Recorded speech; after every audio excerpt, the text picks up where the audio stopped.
Current ಹೊಡಿತಾ ಇಲ್ಲ. Sir shoe ಹಾಕೋರೆ ಅದಕ್ಕೆ ಹೊಡಿತಾ ಇಲ್ಲ. ಆ ಹೆಣ್ಮಗು ಶೂ ಹಾಕೊಂಡೈತಾ? ರಿಮೋಟ್ ಆಫ್ ಆಗೈತಾ? ನೋಡಿ, ಇಷ್ಟೊತ್ತು ಬೇಕಾ ಕರೆಂಟ್ ಹೊಡಿಯೋಕ್ಕೆ? ಇಷ್ಟೊತ್ತು ಬೇಕಾ ಸೈಡ್ ಎಫೆಕ್ಟ್ ಆಗೋಕ್ಕೆ? ಕರೆಂಟನ್ನ ನೀರಲ್ಲಿ ಹಾಕಿದ್ರೆ ಪಟ್ ಅಂತ ಹೇಳ್ಕತ್ತದೆ ಅಲ್ವಾ? ನೀರನ್ನ ಕರೆಂಟಲ್ಲಿ ಹಾಕಿದ್ರೆ ಆವಾಗಲೂ ಪಟ್ ಅಂತ ಹೇಳ್ಕತ್ತದೆ. ಆಲ್ರೆಡಿ ಹೆಚ್ಚು ಕಮ್ಮಿ 5 ನಿಮಿಷ ಆಯ್ತೈತೆ.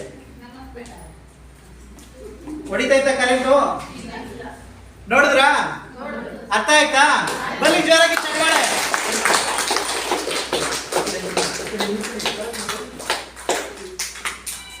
ನೋಡಿ, ನಿಮ್ ನೀರೆಲ್ಲ ಇಲ್ಲೇ ಇದೆ ನೋಡಿ. ನೀವು ಹಾಕಿದ ನೀರು ಇಲ್ಲ ಐತೆ, ಬರೀ ನೀರು ಮಾತ್ರ ಬಂದೈತೆ, ಕರೆಂಟ್ ಬಂದಿಲ್ಲ.